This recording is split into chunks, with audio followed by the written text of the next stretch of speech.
Today's episode of The Bottomless Truth is brought to you by Audible.com. Our friends over at Audible are offering all Bottomless Truth listeners a free 30-day trial with one free audiobook download. Over 170,000 titles ready for you. And they read the books to you. So you can just be lazy. Do your thing. It's audibletrial.com/bottomlesstruth.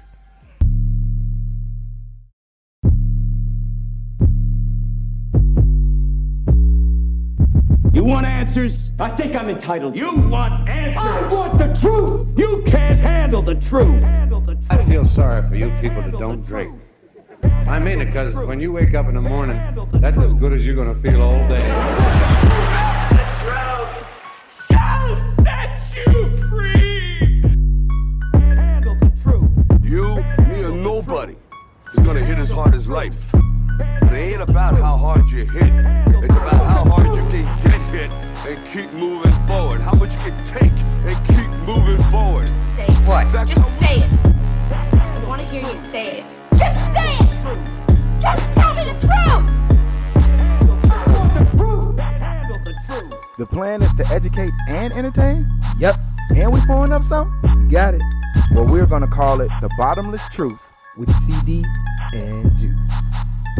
What up? You are listening to another episode of The Bottomless Truth with CD And Juice. Juice. We just recorded a great interview that you're about to listen to in a second. We had one of Ray's homies, A1, Day One, since college, Miss Julissa Calderon, on from Gentefied. That's not right? Was that right? Gentefied. As you can tell, all right, bro. This is the end of the fucking show. We a little sauce, Yeah, we're a little dressed. we a little drizz. Yeah, So yeah, you know what I'm saying? I mean, Netflix original series Gentefied. Gentefied. Yeah. You ready for yeah. the spelling bee, bro? Yeah. G-E-N-E. No, Gentefied.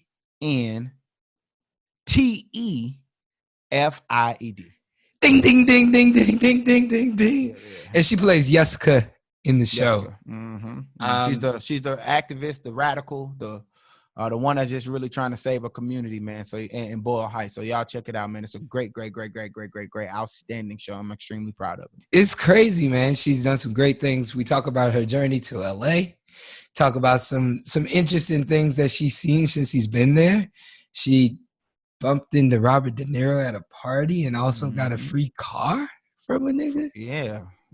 Pay and she didn't have to start making payments to about 6-7 months after the car. After she got the car. Yes. Wow. Yeah, but also we got into a little Insecure debate. So if you've seen Insecure episode 5, we go at it. And everybody's been asking us to have a female opinion on the show.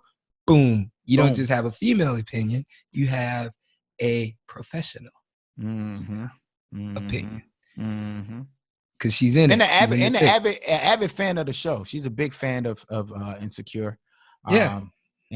So she's not coming to you as Yessika. She's coming to you as Miss Julissa Calderon. Very candid interview, very honest, open, fun.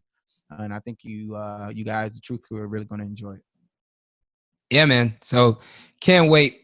I think that's it. Well, how's quarantine been going for you? This week is cool. I'll just let you know this. My dad showed up. Dad pulled up yesterday. My brother moved to Atlanta, got a job over at Salesforce.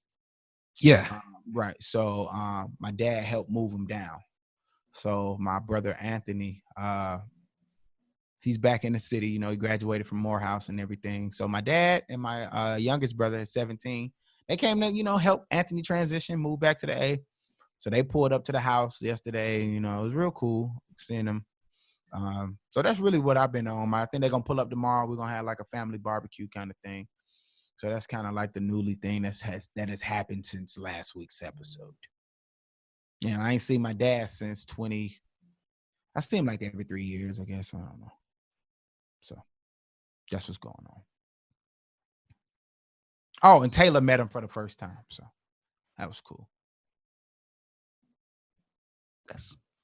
I mean, you asked. I got no words. I mean, you asked. So. if you bought a Chuku, then you know Ray's journey with his father, and this is just. Yeah. I got no words. So on that Relax. note, let's lighten the mood, and we hop right It was into cool. the I mean, interview. I It's wanna- already going. Yeah, wasn't nothing tense and it's been great. I've been enjoying it, but I know. if you heard, or you know what's ironic? We played up? Working last episode, and the second verse to Working is It's dedicated about your dad. Yeah. Last time he came to Atlanta. And Atlanta. then now we And now played the he's song, in. and then he showed up this week. It's crazy. But anyway, yeah, man. So we'll just transition to something a little bit more light, fun. So yeah, man, listen up. We got the new episode with Gentefied's own Julissa Calderon, and here we go. Boom. Booyah. I'm recording already. Are you recording? And sipping. Bet. All right. Bet. Okay, yeah. So can you say that again? So it's not Gentefied. It's what? It's Gentefied. Gente in Spanish means people. Okay. Oh, okay. So it's literally just a play on gentrification. It's not a real word. Oh. I've been fucking that up. I've been like, hey, my homie dog in Gentefied, but it's not. That's what he told me. A lot of people say Gentefied. Obviously, people don't think it's written in Spanish, so they're gonna say it how you would pronounce it if you saw it in English. Facts. You're right. I mean, yeah. There's a lot more Spanish in the show than I was expecting. I think a lot of people didn't know that. There is a lot, which is so cool. I think that was like why I loved it so much, because I don't think we get shows like that. Mm-hmm. And we need that. Like, at least from like me, that's how I speak, like on the day-to-day basis, unless somebody don't speak Spanish. But on the day-to-day, when I talk to my friends and family, like I'm intertwining English and Spanish all day. So that's literally a mirror of how we speak. Oh, okay. I mean, yeah. I mean, watching the show, it seemed like the role was tailor-made for you, because even when I know we kind of like jumped right into it, but we're gonna get into who you are and everything soon. But when it's an episode in the show when it goes back to you and your girlfriends when y'all first met, when y'all were kids, and you moved from New York. Was that like written in for you? Or was it written like that? Because you lived in New York too, right? I was born in New York and I lived there till I was 5, Mm-hmm. and I moved to Miami. Mm-hmm. But yeah, it was the role was rewritten for me. Really? Oh, okay. I guess I didn't know that. I didn't know. I'm like, I didn't know that part. I didn't know rewritten like down to the T, as in from New York. Yeah. So basically, the role was for a Mexican American girl from East Los Angeles.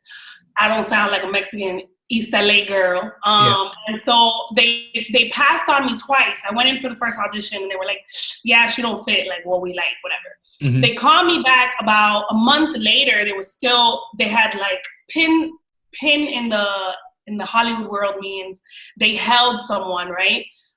For the role, and they thought they had her. And then I guess they were like, yeah, she ain't it. So they unpinned her and they re-released the role. The sun is moving. They re-released the role again, and they called me in again. And I went in, did my thing, and they called my manager and was like, yeah, she's just too Dominican and too New York, and it doesn't fit like what we're trying to do. What does too Dominican mean? I guess just me, right? I don't know. I guess when we talk about like the Latin culture, it's as if saying like all Latinas are not the same. Like a Mexican is not the same as a Puerto Rican or Cuban or Dominican. It's like saying a chick from New York is the same as a Latin, same as Miami. They speak differently. So that's kind of like how our culture is. Mm-hmm. We all are very different depending on where our background is from. So a Mexican is very different from a Dominican girl. And so I just didn't fit that. And they passed on me the second time, which is fine. Like I auditioned hundreds of times. It's just another no. And then I think when they were going back, circling to like the chemistry read, which is like the final round, they had 4 girls in mind and they decided to bring me back for whatever reason. And then, so I went in, I did my thing, but before I went in, they called and they was like, we need her to like switch her accent. It's too New York. It doesn't sound like a Mexican girl. Damn. She could be like she could be black and Mexican. We can make that happen, but she sounds like way too East Coast. And so I got a coach the morning of the audition because they called me the day before. And so it was like quick ass turnaround. So that morning I got a coach. I was on the phone trying to do this accent. I don't know how, it was like 2 hours of it. At the end of it, I was like, this shit's trash. Like, I sound trash. Right. I don't even sound like it makes sense. But also, I just felt like I'll be in my head at this audition thinking about the accent versus my acting. So, yeah, like about an hour before I went into this audition, I didn't tell my manager shit. I was like, I ain't going to tell nobody. I'm just going and not do the accent. Ooh, and I did it. I just went in as me. And at the end, usually you don't talk to like producers. It was like, this is the end. This is the chemistry read. So at this point, all the execs are in there. Like, it's like everybody. Netflix is in there. Like, so the gatekeepers. Yeah, the gatekeepers are in there, right? And usually you don't talk. You just go in. Hello, how you doing? You do your thing. Head on out. And so right before I was leaving, something told me, I guess God was like, girl, talk to them. And I did. I was like, look, I understand that y'all looking for an East LA girl and I'm real East Coast, but like nobody's going to bring this girl to life like I'm going to do her. Like nobody that's sitting out there is going to do the role justice. And I kind of said my thing and they kind of just like, they didn't say anything. They were just like in shock that I even spoke how I spoke. And I walked out and said, thank you. And then a couple hours later, I got the call that I booked it. Yeah. Damn, do you guys hear that? That's how it goes. You know what I'm saying? Well, fuck all that. That was dope. It was a bold move, like, to not have a ton of like, seniority and to just say, no, this is what I'm about to do. Yeah, well, we don't do that. Nobody does that. Like not even just in Hollywood, just in the regular world. And then when you go in for an interview, ain't nobody saying, listen, I understand that you blah, blah, blah, blah, blah, blah, and you say all your shit to like promote yourself. We don't do that because then it comes off as maybe thirsty or whatever. Mm-hmm. But like if you, and I ain't saying go into every job, to every audition. Excuse me, bro. This is just me, fam. Hey, ain't nobody I'm gonna smoke my blunts. I'm gonna have my yak. Entry like I'm gonna do. But y'all boys gonna get that work. It's gonna be on time and mostly correct. Like with you doing that, like if it went down the way you just described it, that's who Yessika is. It Yessika? Yessika. Yessika. Yessika. So it's Jessica, but with a Y. Okay. So I watched it twice. So I watched it when it dropped, and I watched it with my daughter because my daughter's here, and we kept pausing.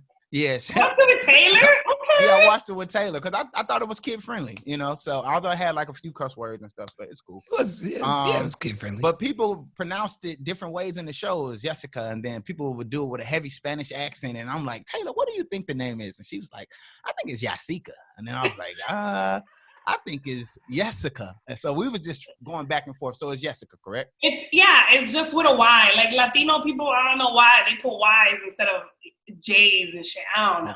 Okay. All right, but before we move any further, we got to give you a proper introduction. I mean, Truth Crew. We have on this show, on today's episode, one of my good friends, my nearest and dearest homies, home slices, player partners.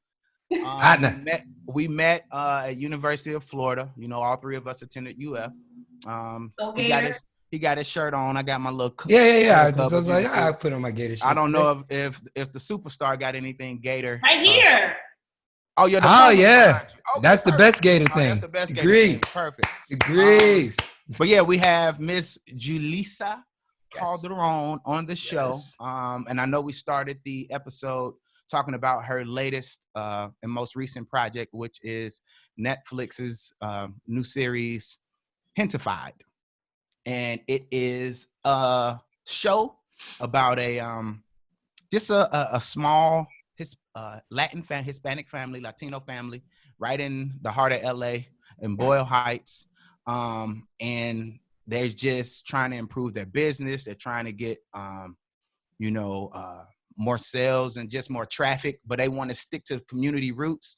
And Miss Julissa, who plays Yessika, excuse me. I was going to say, we just had the conversation. I 2 seconds ago. I just want to call Although I will say, one of my funnest games to play on the pod is Ray pronounce this word. He such a nigga. Like, I mean, So, and then, but you so- said, but in my defense, you said Jessica, and in the hood, Jessica is spelled with a C, not a K.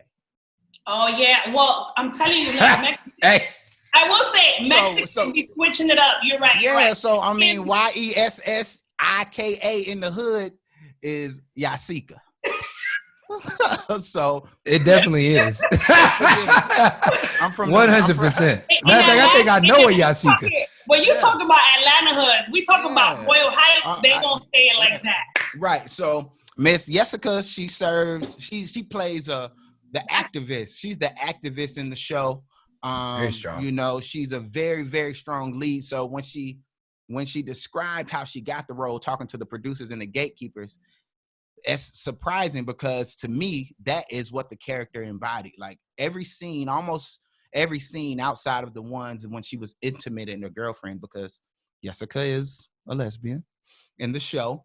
Was that like, is that our lesbian call now on the show? No, I'm just saying outside of the scenes with a girlfriend, if you haven't seen the show. I don't know. I liked how you did that. I think we should just go with it. It was very like, yeah.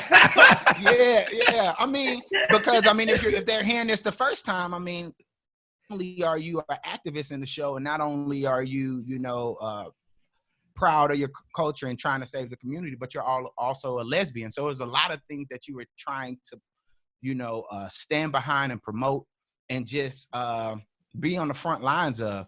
And I just thought that was very cool, because when you spoke to the gatekeepers about that, I think that embodied the character. So I think when they saw that, I think they was like, wow, this is Yessika. You know, the people this is the person that'll get in their face. This is the person that'll stand on the front lines with the megaphone. This is the person that, just stand for what she believes in. And I think, you're a perfect person for the role. And it was just so weird seeing you on TV. Like, really? Why? I watch you on your BuzzFeed videos, and we're going to talk about that too. But just seeing you as a regular on a Netflix show, like episode after episode, when it say next episode, I'm like, damn, she got to be in this one too. It was just, it was weird. And the next one, right? Guess what? And then that one went off, and it was like, next episode, and I'm like, damn, she's gonna be in this one. And like, you're in there, and you're cursing, and then like one of my favorite scenes is when you got buck with your girl towards the end, and like that New York came out. I was like, oh, and you start crying. It was dope. It was cool. I was like, oh man, I can't wait to get on the podcast to talk about it. So my first question is going to be, when did you know you wanted to be an actress? I don't know. I don't think, like, professionally. I mean, I went to school and I did theater. Yeah. I mean, we met, because we had the same major. Oh yeah, that is right. I forgot you were a theater major, right? Yeah, she used to nail all her performances and auditions and things like that, and I used to fuck them shits up. That's not true, Ray. Yeah, they were. It's not true. I remember. Yeah, I mean, I wasn't bad, but I wasn't. I wasn't great at that time. I think that I was like just figuring it out.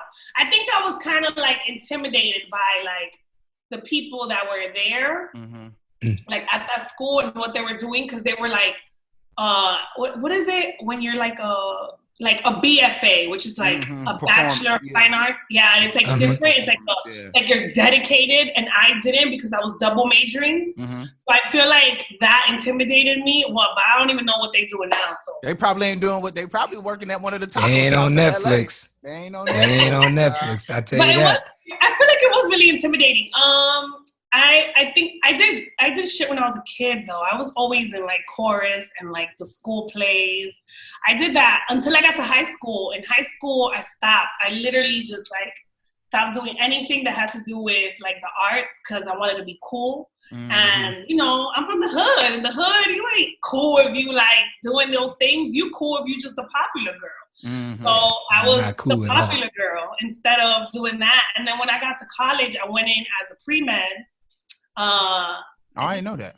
Yeah, I went in as pre-med, and like girl couldn't pass Chem 101, and I was like, listen. Chem 101, organic chemistry, and it took a lot of lives. But it was good. It was good that I couldn't pass it because I felt like I remember the day that I was like, yeah, this ain't for me. Like, it's not. I'm not good at this. And I switched over to telecommunications and theater. And yeah, that was the start of that. Okay, cool. All right. I just wanted to let our listeners know like the background, because, you know, you've always been, you know, ever since I've known you, I met you in, you know, the theater department. So you've always wanted to be an actress. But yeah, I you know, I just wanted you to give like a, you know, give our listeners insight on who you really are and when it started for you. I've been doing this. We've been here for a long time. Okay. All right. So tell us how you got to LA. After I graduated, I lived home for almost 2 years. I lived right back in my mama's house. Well, on the side of her house, because she has like a studio next to her house, and I didn't want to move back home unless it was to live in there. Because once you live away from home, like it's hard to go back into your mom's house and be like, let me abide by your rules. And it's only hard if you're being mannish. What? that might be an Atlanta word too. I said it's only hard if you're out here being mannish, being fast. I know I was never fast. I don't think I was ever. I don't think I was. First of all, you weren't slow. I can tell you that. What'd you say? I said you weren't slow. You may not have been the fastest. But you know what I'm saying? You damn sure wasn't the slowest. Look, I was a good girl. First of all, nobody can talk about me and saying I was out. I was just saying. No, you're not. No, you're not. No, you are good. I don't hang with fast women, you know, and anymore. Right? But no, you know, you always been, you know, solid A1. You don't come across, you know, fast or anything like that. I don't coming across and be. I'm saying you're a social. I think you're a socialite. Would you consider yourself a socialite? Yeah, sure. Yeah. So I mean, I don't think that's, you know, you like to be out and about, and you live in Miami, you know, because that's what you're talking about. You went back to Miami before you moved to LA, right? Yeah. And I was young and having fun. Yeah. But you know what? For the first. And they know you though. You in Miami too, and you don't act like you go to Miami and you're not well known. Like the niggas. Yeah, you're home. I mean, you in the streets. People know who Jules is. Because of my career. Okay. Clarify that shit. Let that nigga know. That nigga know. Well, this fucking, hold on, podcasters and people listening right now. Okay. I was known for who I was, and also too, I was actually popular just because like my family's a big family in Miami, right? People know who we are. Mm-hmm. But ain't nobody was talking about me like, yo, you know, like. You know what I'm talking about. I got you. So you moved back home, and you was back home for how long? Almost 2 years. Mm-hmm. And for the first 6 months, actually, man, that shit was rough. I didn't have no job, no income. I mean, what kind of job do you get with a theater degree? Like, man, tell me about it. Fuck you mean, shit. You go do commercial real estate. Tell me about it. But you're right. So you did that, and I was home for 6. I was crying like every day for 6 months. Getting no dick. No, I'm just kidding. Are you? No, that was truth though. That was facts. Yeah. So it was like a bunch of not good, just nothing was happening. It was just a world of standstill for at least 6 months. And then I got a job as a waitress. I did the waitressing thing out there. I started out there doing waitressing thing. I did. I worked for Aflac as a receptionist. Oh, that's hilarious. It was trash. And then, Yessika. I got fired from one of the restaurants. And being fired in my life has been like it's cyclical. A popular thing. It just keeps happening. Yeah. Yeah. So I got fired from the restaurant, and then I just randomly was like, you know what? If I want to do theater, then I need to figure this out. And so I looked on, I think, playbill.com the day after I got fired, and there was auditions happening for an off-Broadway show that was coming to Miami, and it was like a week away. And I ended up going to the audition. I ended up booking it, and it was my first off-Broadway show. And then from there, I started it was good things were happening. So I did 4 off-Broadway shows in Miami. And then I decided one day that I was like ready for LA. So I came for an audition for this ABC audition. The showcase. I didn't come to move. I came to just audition, stay here for 5 days, and then go back. And I ended up on my second day being like, I ain't going back. I'm gonna just thug it out and figure it out. Because I figured, I know myself. I knew if I went back home, like, what was I really gonna do? Like, I was just trying to save up money, but you never save enough. You can never do enough. That doesn't work. That's not a true thing. And especially when you're not like I'm not like a really structured person like that. Like, me either, I'm in Miami. I'm gonna go out. Preach church tabernacle. Yeah, you're right. Yeah, you right. I gotta live. I remember you called me right before you went to LA. Did I? And yeah, you called me right when Probably you was like, Ray, what should I do? Should I get a round trip ticket or a one-way ticket? I believe that conversation. You know, I'm a stoner, so I forget shit. But it happened. It happened. Yeah, and then I said you should just get a one-way, and then if it don't work out, then get your flight back home. You know, well, I did it because my mom was not having it. My mom bought me a round trip flight. Yeah. You bring your ass back to the house. But like after I realized I wanted to stay here on like day 2, I like called her and she was like, "All right, miss the fucking flight and just stay for 2 weeks, but you gotta find a job. Like you gotta do something." So I ended up finding 3 jobs in the first 2 weeks I was here. So for the first 6 months I was in LA, I worked 3 jobs just to stay afloat. Like horrible. Like I had a telemarketing job at like 6 a.m. Damn. A waitressing job. Yeah, it was bad. A waitressing job at P.F. Chang's, which who cares? We're not gonna talk about that. P.F. Chang's. And then I was like a hookah girl at a like nights like lounge. I can see you doing the hookah thing. Yeah, I got fired from my hookah girl job. When was you a hookah girl, Chris? A hookah guy. My bad. A hookah guy. No. I went the whole way. Listen, I didn't want to cut it short. I was like, I did get fired. You know, too many niggas was hitting on me. Non-binary. Were you in Atlanta? He was in Houston. He wasn't in Atlanta. He was in Houston. Hey, yeah. If I was in Atlanta, there would have been none of that. I would have been like, you know what? I'm gonna just stay at the house. So you did the hookah thing too? I did, man. Listen, I was hustling like as much because I come from a single mom. Like she don't have money. She didn't have money to be like, here, I'm gonna send you $500 a week or whatever. Since this in the past, I even did some scheming shit, like to keep like a rental car, like just to have a rental. I did some scheming shit with somebody.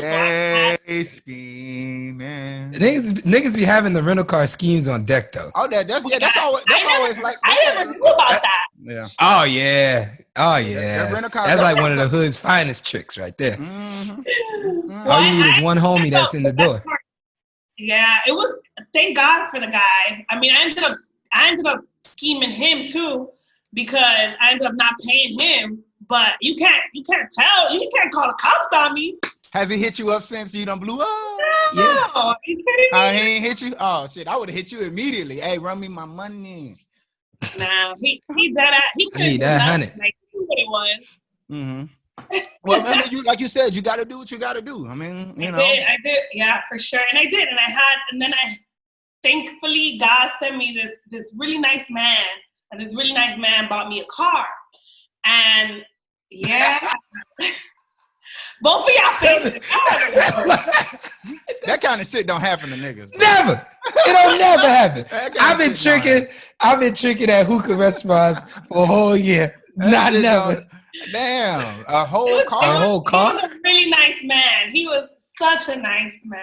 What's his name? Jesus. It's gotta be Jesus. It either gotta be Jesus, Holy Father, gotta be Christ, Jesus. Right. What are the Trinity? All I'm saying is, listen, girls, you do not have to give up no ass to get a car. Oh, you don't. Trust me. You don't. But I mean, you're a very beautiful woman. I mean, that helps too. Okay. You know, I mean, I don't know if niggas is just handing out. What kind of car you get? A Nissan Altima. Niggas ain't giving out Altimas. Niggas ain't giving Altimas. To you know, Busted. the busted chicks. But anyway, No, ultimate. so You get that Neo Geo. you get a Geo Metro. That's what Metro. a Geo Metro, huh? No, they don't. That's the point. He going to the junkyard. Yeah, You're gonna be like, baby, it don't got that much rust on it. They bought get you- you they from bought- he point bought A you- to point B. Somebody bought you a car for real? He did. Thank you. Like I said, I was using rentals, and I met this guy randomly. Like the first month I was here, I met him at the gym. And Equinox? No, 24-hour fitness. Okay. But you got Equinox now. Yeah, no, you got a big boy actually, gym now. I don't actually go to the gym. I have I do personal training. Oh yeah. Why not? I don't know why I asked. I hate y'all. Of course you do. Of course. Of course. Of course. Yeah. So my man buy you the whip.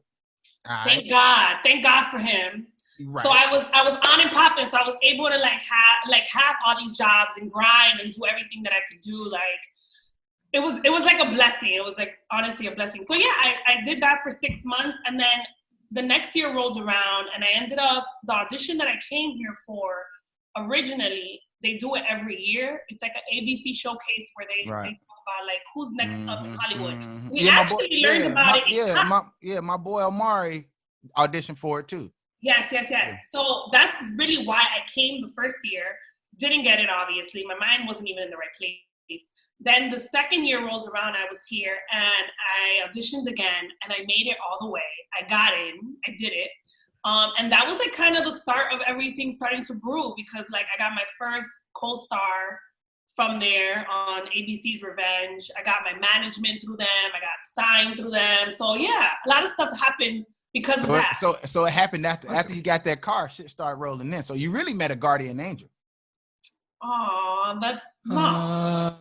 He wasn't no guardian angel. If he was a guardian angel, I would have never been working 3 jobs. But you had to meet him first. You had to meet him. You give them a car and they still want more. That's crazy. That is wild. Oh my God. A guardian angel. Yes, he was a great. First of all, he ain't no damn guardian angel. He was just a God sent me a little blessing. A little blessing. Well, 4 weeks. A blessing. It was a blessing. A little blessing. 4 wheels, 6 cylinders. All right. You still got the hell of a blessing. I actually still have the awesome. And hold on, let me rephrase this. Wait a second. He bought this car. It was not fully paid off.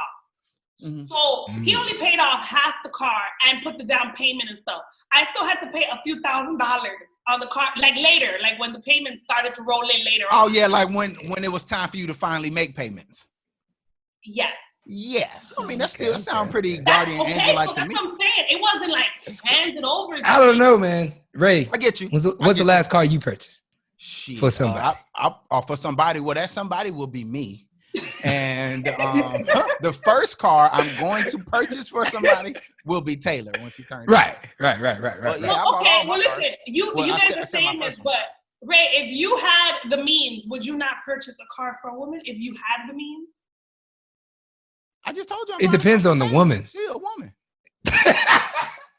You mean like if the circumstance was the exact same, is the one you just explained? Yeah. If I met a girl at Equinox, am I buying her a car? No chance. I'll buy you. We're not on dates. I'll buy you a bike, a motorized. A car. Like we went. You still with him? Of course not. No, she done leveled up. I didn't hear what you said. He said you still with him. Oh, I was never with him. Oh, see, exactly. So in that case, we like hung out for like a year. Okay. No, I'm not buying nobody a car. I'll get you like a scooter. Get you a scooter at most. Vespa. At most. And that's when I'm feeling good in retirement age. At most, you get a scooter. And that's not true. I don't believe this. I only believe this because you guys are talking about because you are in your tax bracket. But when you level up and you have more. And you're listening to the pod, Bo. You were blessed. Criska. Yeah, somebody that told on herself she ain't been listening to the pod, Bo. Chris could buy a few cars. Me, I could buy a scooter, but Chris could buy some cars. Okay, so then what's so you? So you need to ask CD. Okay, so you are telling me that if you met a girl, yep, you're interested in this girl, y'all was dating, she didn't have no car, and let's alter the situation a little bit because I never slept with him, right? But let's just say no y'all chance. were dating and y'all slept together and y'all had whatever. You would not even think to help her in that situation? Yeah. Well, okay, keep going because that came out real. Talk to him, Chris. Let him know what you do. Okay.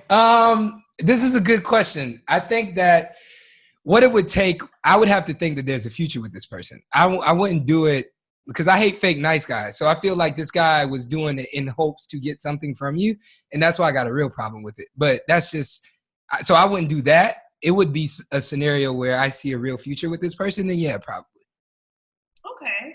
Yeah. Chris about future. Yeah, Chris buy a car. I ain't buying no car unless. Ray, you're also the cheapest nigga I ever met. Shit, say it again. Cheaper than Tabernacle. I remember. Let me tell y'all real quick a story about when love story time. We was in college and we were supposed to go half and half on this textbook because it was expensive. Ask me how long it took for Ray to finally. The semester was already over by the time I was like, Ray, are you ever gonna give me this money? Fuck no. And he did. You ended up giving it to me. But like, really? Hey, but look. Hey man, look. But look how the tables have turned. You know what I'm saying? You know. Hey, last time without that book, where would you be? Last time we saw each other, I treated you and Maria to dinner. That's true. Oh, that's right. Yeah, and then y'all. I mean, it wasn't no cheap ass dinner either. How much was it? We didn't take you nowhere crazy. But I mean, the shit ran me like. But like about 80? Like that was like 2 something. 2 something. Yeah, it was like 2 something. Try to do something before 2 something. Yeah, it was like all in all, because we had appetizers, we had drinks, we had sushi, we didn't ask. Like I was willing to. I actually was gonna pay for it all. Yeah, you was gonna pay, but you paid last time, and I told you next time it's on me. And we actually went out again. I didn't think we was gonna go out again, but we went out again. And then I was like, "Fuck!" I said this meal was on me weeks ago, so I wanted to be a man of my word. So yeah, that was your textbook money right there. That was your text. Was it 10 years later? I got you, girl. Yeah, it was 10 years later. She came to Atlanta, last year sometime? Like June or something like that? Yeah, so we went out. Yeah, mid or end of last year. Yeah, we went out. We had a good time. I want to know, I have one question first, a follow-up. What kind of dates did you guys go on? Oh, me and the guy? What was the most expensive one, too? Really? Are we doing this? Okay. Are we doing this? You said you didn't want to have a boring episode. You said you didn't want to have a boring episode. That is what you said. Right. And I am in honor of, Gentefied. I don't think we did anything too crazy. I think maybe we one time went to a really bougie ass restaurant that everyone goes to out here to be seen. But I was so fresh in LA that I didn't know anything about anything. Okay. So I didn't know that was some really crazy restaurant. Now I know what it is, and I'm like, damn, he took me there. What was the name of the restaurant? It's called Crustacean. Oh yeah, I know Crustacean. I've never been. It's all seafood and crabs. Mm-hmm. And I can't go there. I have. It's kind of like Catch in New York. It's kind of a little more bougier, I think. Bougie, yeah. Yeah, it's a little. Y'all talking rich nigga talk. See, I don't. There's a catch in LA, by the way. But anyway, yeah, I think it was probably that. But he was really nice to me. He was a really honestly, I really needed him in the time that I moved here. I did not know anyone. Who doesn't need a car? But a year with no ass? Woo. Yeah. That's a strong brother right there. We don't know. We don't know that. We don't know if he was getting ass. We don't know if he was fucking somebody. He probably was. Of course we are. I'm not stopping him from talking to other women. I was like, do your thing. Honestly, I would just assume that you don't have any chemistry with me. I'll just be really honest. I just was not interested in him. Right. That's exactly what I would assume. We just did the Love Is Blind episode, right? Keys though. You took them keys. Yeah. She needed that. I took dinners.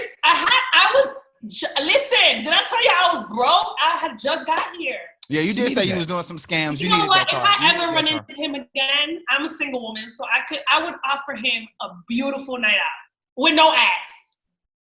It ain't beautiful then if the ass. That nigga don't want that shit. Ain't nothing beautiful about that night. If you ended with no nothing ass, beautiful, right? I don't see that's the all beauty in blue right there. That's Then he the- got to go hit up his. He got to go That's hit the up his much uglier So chick.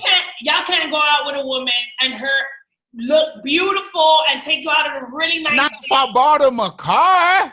Not if I bought him a car. If I bought him a car, I'll I'ma be need salty as a some motherfucker. Yam in the car. Whatever. I need yam in the front seat, in the back. In the front seat, right there, in this car. But that ain't what we here to talk about. We'll talk about that.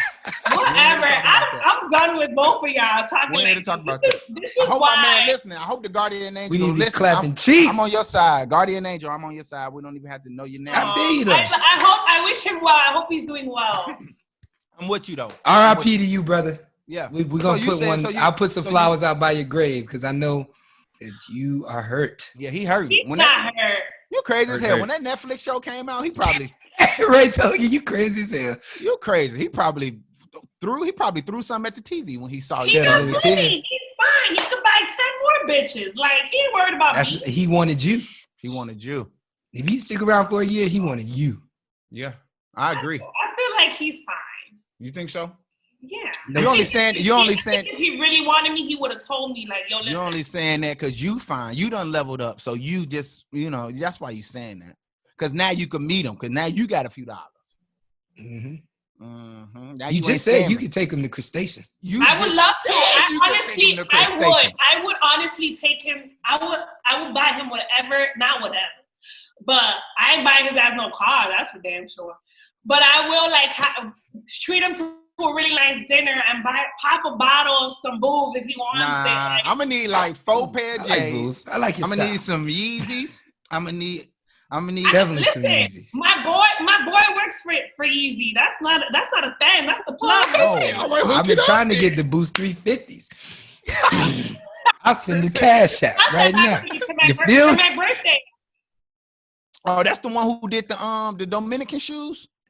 No, actually, you probably know him, but I don't want to say his name right now. I'll tell you after, just because he doesn't talk about where he doesn't talk about what he does. But you guys know him. Oh, because I know. Well, because we'll talk about it after the pod. We'll talk about it. Okay. Because you said you got the whip. You started doing the AB. Hold on, I'm just saying. So you started doing the AB. I mean, we just had to get the timeline. Yeah. So so because the Truth Crew got to follow because they got to for follow us to go off track. Especially we can go way off track. You I'm not drinking, but okay. You ain't got nothing to drink over there? Water. You were supposed to be quarantining. You don't. No, I'm not. I was drinking the first month of quarantine. This month, I'm trying to lose the 9 pounds that I gained. Oh. You got to get on that CD plan. I lost 16 on quarantine so far. Yeah, the first month I did 9. I dropped 2 of those 9. So in May, I'm just not drinking. I'm just trying to. Okay, I got you. So we don't want to tempt you. Okay, so we got the car, we got the ABC showcase, we got the revenge show. You got an agent through the revenge show. You started booking things. You started doing your thing. What was the next big thing? I know Chris wanted to talk about like BuzzFeed and stuff. When did that come about? That didn't come until like 2 years later or something like that. Maybe for a year, I was winning, I guess, very small things here and there. And then all of that kind of just stopped. Everything has been like in waves. So everything kind of just stopped. And then I had to just like keep making money. So I was a server for like 2 years, I think. Just working different waitressing jobs. I wasn't even focused on acting because I got in a relationship that was trash. And he was not like pushing me. Hurt. That's crazy. Oh, now he hurt. Niggas he hurt. Just derail you. You know what I mean? They do. The wrong niggas, not everybody. I wouldn't say that. And but the wrong niggas do.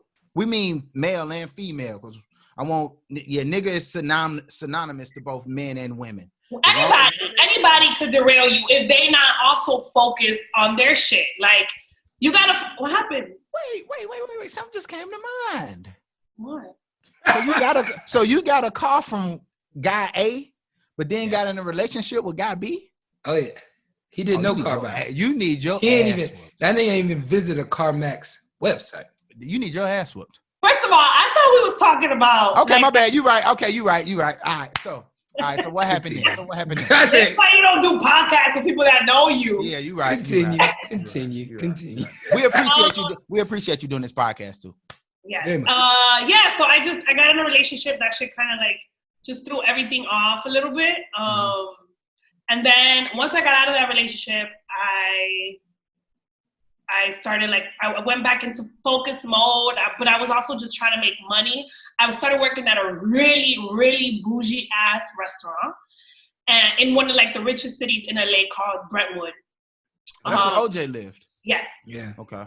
So it's really OJ. bougie, real white, very rich, and so I got a job there, and I was making a lot of money. So I think I just was focused on. That was the first time that I was really stable in my life, and so I was focused on the money. What was the name of that restaurant? I got fired, huh? What was the name of that restaurant? Fuck that restaurant. True. Touche. Fuck it now because I got fired. They're trying to mob up on these. But you niggas. said the fire. You said the motherfucking firing thing was. That's what I'm talking about. You said the firing was. It's was the rhetoric in my life. It was the rhetoric. Yeah. I got fired, and this time it was not my fault. So usually when you get fired, all the other times I got fired, it was always my fault. But this time, it was the first time that it wasn't my fault. And the chef had just put the blame on me so that it wouldn't look bad on the restaurant. And I got fired, and it was the first time that I was like, I'm not going back to waitressing. I'm just figure it out. Nice. And about 2 or 3 weeks later, I ended up going into BuzzFeed for an audition. I didn't even know that BuzzFeed was a thing. I had no idea what BuzzFeed was. BuzzFeed.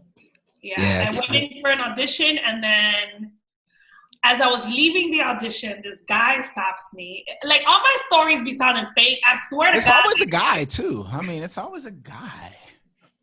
This guy was gay. So he came up to me and he was just hey, I just wanted to know, I just wanted to say hi. And I was like, oh, hi. He was like, you look really interesting. Where are you from? And so we talked a little bit, and then he ended up just being like, I want to introduce you to somebody from the Pero Like team, which is where I was at, the channel that I was on. And he introduced me to one of the guys on the team, and he was like, I don't know why, something told me to stop her. And I gave them my resume and my headshot, and a couple of weeks later, they called me and they were like, yo, you want to be in a video? And I came in, did the video. The video went viral.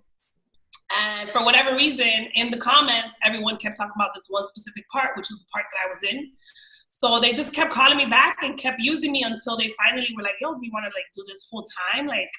And I, at first, almost didn't take it. I kind of said no in the beginning, just because I didn't want to be an internet girl. I was true to I'm an actress. I know this is I'm a real person. I know how to act for real. It's not how people do dumb shit for the internet just to get some views.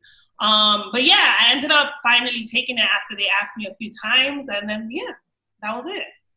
And that turned out to be a blessing. To a lot of things, huh? Yeah, I saying that turned out to be a blessing that you decided to do it. It's a blessing. It was definitely a blessing in disguise, in the fact that it's cool because I get to bring this fan base on with me now to wherever we're going. Versus a lot of times we could see TV shows, we don't know the actors on there. We'd be like, who is that person? Or you could be an actor and making guap and being on all these shows, and people still really don't know who you are for real. And in this case, it was the opposite. I came with the fan base, and they were like, oh, this is kind of perfect though, because nobody on this show is really a name. And she's kind of a name in the internet world, and on top of the fact that I came from the world of doing Latino culture, and the show happened to be a Latino show, so it was perfect. Nice. Yeah. Nice. Worked out. Shout out to that guy, Luis Farina. I'll never forget him for Luis just wanting to stop me for whatever reason. Yeah, because your BuzzFeed thing was hella huge. Because I had a coworker who is madly in love with you. Not in that way, but in that she sense. said, oh. Because she's married. She's married with 3 boys. She's a cool chick. But once she found out that I knew you, I think I posted the picture up from one of the dinners. She was just like, man, I watch all her videos on BuzzFeed. I know her. Like, please, can you? And that's the call I've been trying to set up for, like, you know. I've been that's right. You did ask me. Right. Right. Listen, people. But let me tell you. Can I? I know you get that. I know you get that a lot. I get it so much. Like, my family will call me on FaceTime randomly. And sometimes I'll pick up, sometimes I won't. And I'll be like, hey, sorry, I was doing this. And they'll be like, oh, it was just because someone that I know, they love you. And I wanted to show them, like, you're my cousin for real. Yeah, exactly. Yeah, so that's why I wasn't even like, listen, I got shit to do today. I wasn't even tripping. And what's crazy is the same shit. I'm like, Ray, you FaceTime me last time? What's up? See, I know, but see, look, and the thing is, I realized I was, okay, so I told her I asked her. Right, I said, you know, she was like, ooh, because I posted a picture up on Instagram, and then she texted me on my phone and told me to check my Instagram, which was stupid. So I checked my Instagram, and she sent me a message on Instagram under our picture, and she said, Ray, I love her. Please introduce me, Ray. Please, please, please, please, please, please, please, just have her call me. It's my birthday in 2 weeks. Please, please, please. And I said, okay, I'll see what I could do. Right. But it never happened. But I know I tried to hit you up one time because I went to work one day. And she was like, Ray, did you do it? Because she's like very, very, very anal, right? She's like, did you do it? Did you do it? Did you do it? Did you do it? Did you do it? And I was like, no, I didn't do it, but I'm going to do it today. I'm going to do it today. And I finally did it. And it was around the time, the Oscars, I think. And then I text you and you hit me back like that next morning. And you was like, Ray, I'm just getting in. It was like 5 a.m. or something like that. Was it the Oscars or the Grammys? When was this? This was this past year. This was this past year. And it was the like, Golden Globes. Yeah, it was like the Golden Globes. You was like, I'm just getting in. I had a crazy night from the Golden Globes. And then when I read that text, I said, bro, she at the Golden Globes and I'm just asking her to do a favor, bro. No, like that's it. I'm, you know, like she's on another level. So how was that night? Yeah, how was the Golden Globes night? It was nuts. It was, so I didn't go to the actual Golden Globes. I ended up skipping that. That's crazy to say. I ended up skipping that and just going to the official Netflix party. Just because it doesn't matter why. But anyway, it was just like, it was crazy. I honestly, the next day, remember just being like, what the fuck? Like, when I walked in, I think that was when, like, I'm real, like, cool about shit, right? Like, I don't care about what happens. Like, it's, like, there's so much things. People are dying in this world. So for me, like, these things are great, but there's so much more to life, right? Yeah. So I don't really, like, I don't pick it up and I don't put it down, basically. But when I remember walking in and being like, nah, because the person that was trying to say, excuse me, was Robert De Niro. And he was like, I'm sorry. And I was like, what the fuck? That's crazy. You're sorry. I'm sorry. I was in your way, sir. Yeah, he was like, oh, I'm sorry. I'm like, hello. I remember being stuck. And then I walked like 2 more steps and then it was mayhem. Like I could not get through. And I was like, why the fuck can we get through? And like, and then I realized that the reason that I can't get through is because Al Pacino is stopped and he's being talked to. And I'm like, oh, that's right. They're on the Netflix because of Irishman. Oh right? Yeah, Irishman. So it was the Netflix official party. So anybody who's done anything with Netflix was in that thing. Like, and it was insane. It was insanity. Like everywhere we turned, it was like another person and just random people like coming up to you to say, oh my God, hi, I've been wanting, like just random shit. You're just like, what is going on? There was like a vending machine. This was what I thought was the coolest part of it, which they probably didn't think it was cool, but I thought the shit was cool. There was vending machines of Moet bottles. What? So you just go and just press it and the shit come down and you get a Moet bottle and a straw. Like it was nuts. But you didn't have to put no coins or no tokens in or no money in, just no. I'm not, if I'm going to Netflix party, you ain't paying for my Moet. I don't want to. I know that, but I'm saying I know you don't have to do like real currency. That's you're saying like coins. Like allotment coins. Yeah. There's a man standing next to the vending machine. And he could do it for you or you could do it yourself. I was like, I want to do it myself. So I pressed like 8 or some shit. And the shit come down. And then he like pop it for you and puts in the straw. And he's like, here you go. So you walking around with a bottle. Way. Oh, that nigga would have been so tired of seeing me. He was like, you can't have no more, bro. My next question was going to be my bad, bro. How sauced and like how, because I know you was kind of like on some, you know, not drunk, but you was feeling it. Like, so do you try to go to these events level-headed, or like, how do you try to operate at events such as these? It depends on where I'm at. It depends. Like for, let's say for the Gentefied rap party, I blacked out. Touche. Okay. Yeah. Like I was like not even there. I don't remember like half of, like I remember portions of the night, but I went in knowing that was what I was wanting to do, right? Because one, I was familiar with everyone that was there. Two, I was one of the stars of the night. So I was like, they're going to get whatever they're going to get and they're going to respect it. And you've been working your ass off for the past week. I worked my ass off. And throughout the whole show, I didn't drink. So for 2.5 months, I didn't have a drop of liquor because I was trying to slim down for the show. So this was like, the night we rapped, they obviously popped bottles and were drinking and shit. But really, the rap party, which was that Friday, was obviously like an open bar and just a free for all. So I was trashed, which was okay. Listen, do your thing, drink responsibly, and they have cars that pick you. Like I'm not driving, I ain't taking an Uber. They're literally picking me up and dropping me off. They would have had to peel me off the concrete. Yeah. Facts. Excuse me, CD, we gotta go. Man. Oh, sorry. That's nuts. That's bananas, bro. Yeah, that's so awesome. For the Golden Globes, I was a little more chill. I wanted to be a little more. Just if I had to speak to someone, I wanted to be there. But like, I definitely was late, but I wasn't like anything where I would have done some shit that I would have regretted. Right. What's the wildest thing you've seen out there? Huh? What's the wildest thing you've seen in LA since you've been in the lifestyle? What do you mean? Like, in terms of what? Just the most unbelievable thing. He just asked the question in a different way. Just the most unbelievable. I don't know. I can't believe this. It could be good, bad, it could be crazy, it could be anything. Yeah, like most bizarre, most LA type of thing you've seen, or Hollywood type of thing. Girls, girls fucking for roles and stuff. That's a common rhetoric, though. That's not bizarre. That's just common. Who do they fuck for the roles? The casting? Yeah, I don't know if it was as common to us as you think. Because maybe I need to get in the casting directing business. Maybe them casting call videos ain't that bad. That ain't even me. You right. I'm so glad you know me. That's not even cute. You right. Hey, what you mean? Yeah, get your shit together, Ray. You right. You need to go to the valley if you want that kind of lifestyle. I am promoting this podcast because y'all. Okay, how about this? You said you didn't want a boring show. You're right. I sent you 8 questions. Listen, I feel like girls. And you reiterated it at the beginning. Yeah, and then as soon as I sent you the 8 questions, you was like, I don't want to be no boring man. This ain't what I'm trying to do, right? I don't want to be no boring show, right? Is that how I speak?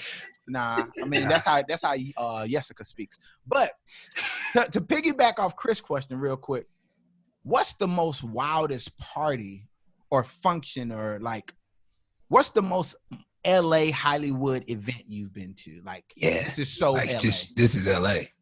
Well, I guess the Golden Globes was definitely like I arrived moment type of shit. Okay. Like there's levels, I think, to LA, right?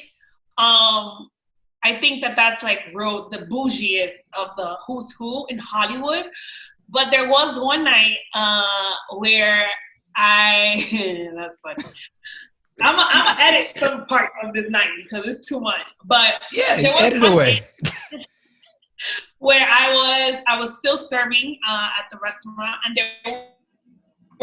there's this. So again, Brentwood is extremely bougie, extremely rich. Mm-hmm. And it's a small town. Bron lives in Brentwood too. Bron does live in Brentwood too. Oh yeah, it's very like you. It's not even regular rich. You live there. You have to have real money. Like it's long money. And so we would go after we would finish working. A lot of us would go to this bar. I won't say the name just in case, but there's this bar that we would go to that was like, it was where I became friends with Cuba Gooding Jr., right? Where you became friends with him? Yeah, because he was always in this bar. So a lot of people go there because it was really small, but it was lit. So one night we go there, and usually after 2, everything closes at 2 in LA. So after 2 o'clock, they shut the doors. But if you're like one of the cool people, like they are there till like 4 a.m, and you're like drinking and you're living. So it just so happened that the bartender that was working that night, he only left it open for until like 2:30, something like that. He was like, nah, I gotta go, I gotta get somewhere to be. And then one of the people who like lives in the area, he has a pizza shop. And so he ended up saying, everyone, let's just go to my pizza shop, and opens up his pizza shop. Had whoever was there in his pizza shop was still like closing up. And he was like, no, just keep making pizzas, and brought out like a bunch of champagne bottles. So we're just eating pizza, and like, it's a party, right? And it's like 3 in the morning, the shit is shut down, but it's like the people who are in there.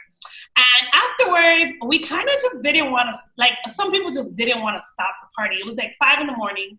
So there's this actor, and I won't say who, but he was like, let's keep it going. And we were still like, let's go. Like, it just kept dwindling from people, right? Smaller crowds of people. That's Chris kind of night.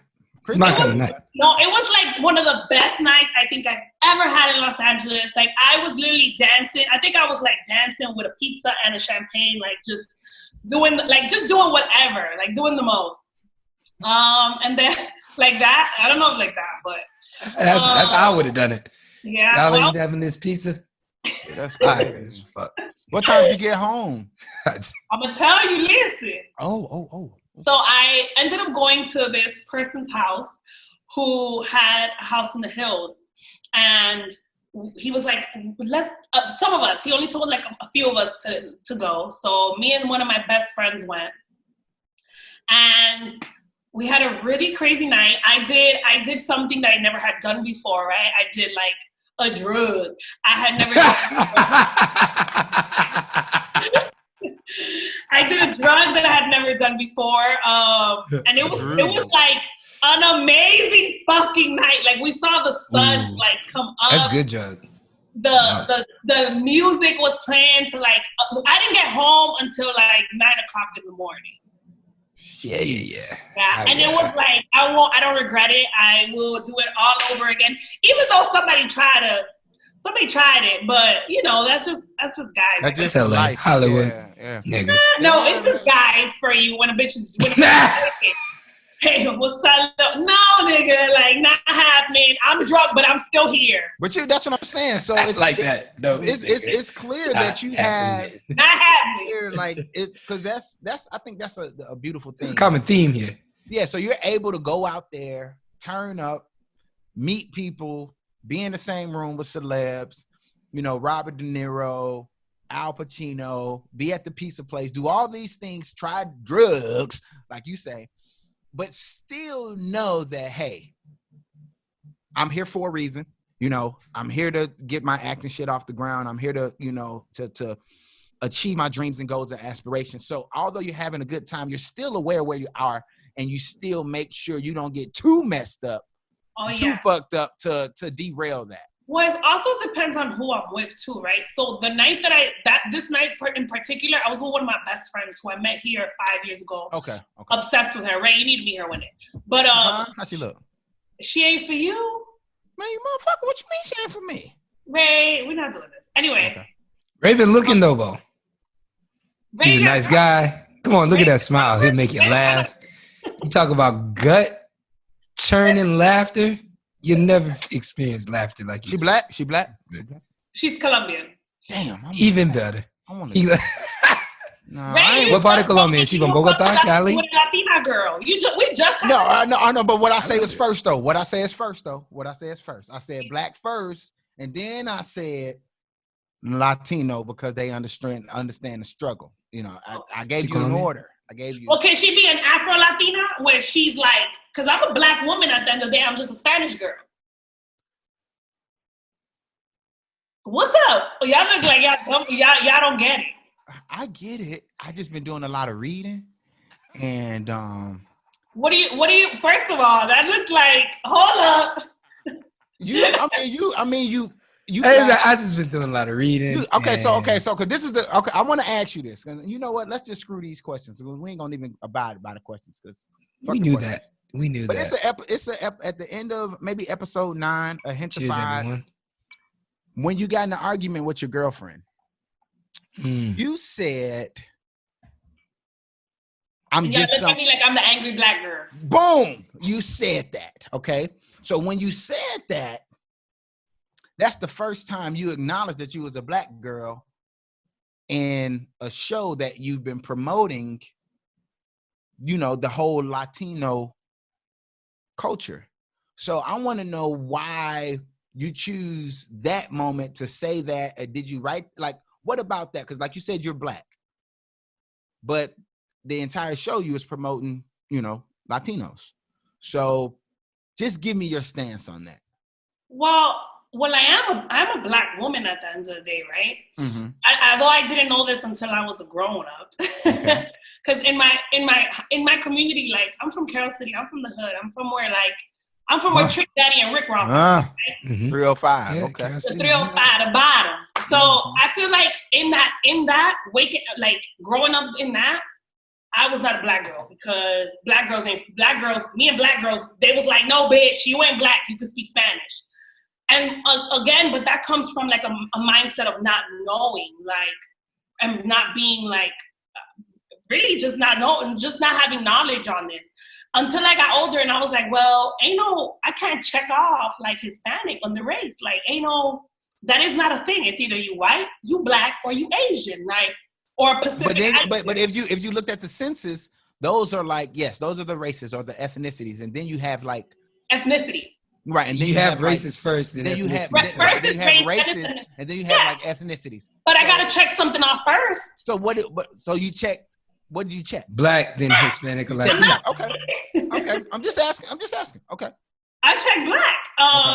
And also, I would never want to be white in a million years, like, ever. Right. Of course, you're not white. But I'm more so speaking about, you know, the Dominic, your Latino heritage, and then you're right. You're black. I will say it's very much in Latin culture. We're so racist, obviously. Like, my grandmother is like this very fair-skinned woman, green eyes, very fine hair, and for her, she always used to be like, just make sure you better our race. Like, that's what she would say growing up. That was like a thing, like, better the race.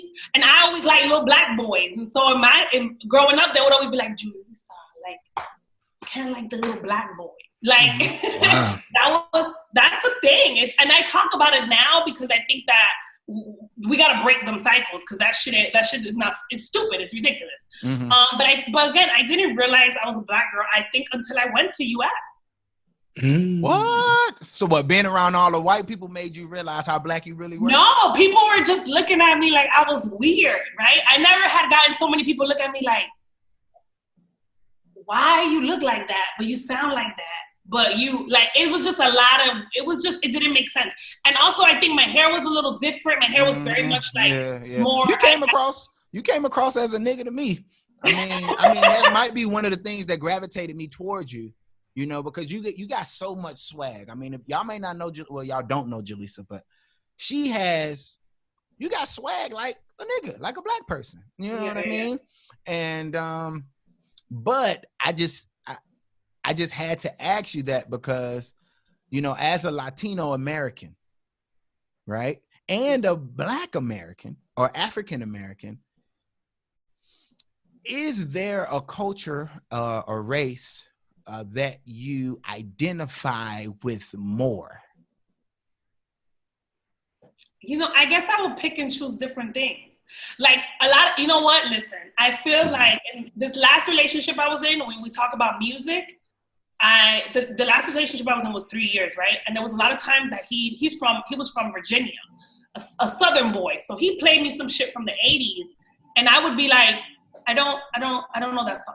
He'd be like, how you don't know that song? Yeah. And I'm like, in my household, that's not what we listen to. In my household, on Saturday mornings, like maybe how your mom would probably play some Marvin Gaye, in my household, it was like some damn Juan Luis Guerra. Like, it was very... Some what? We should play Ray pronounce that word. Oh, yeah. Okay. Ray, are you ready? Yeah, I'm ready. What is it again? Juan Luis Guerra.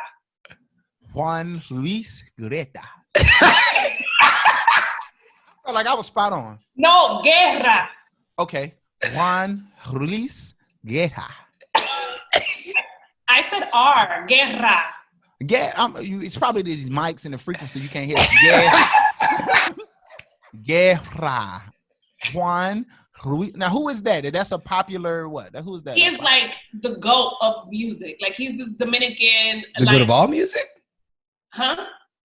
Just the music goat. Dominican music. Like what type of music? Just like Latin music. Like, but you know, he's won like over 15 Grammys. Like he's a powerhouse. Like this. I'm gonna listen to him after the show. Like what type? Like is it salsa, bachata? Here's the connection to him. His goddaughter or his niece is married to Al Horford. Oh, okay, but Al Horford. Cool. He's Panamanian, right? Al Horford is Dominican. Dominican. Okay. Yeah.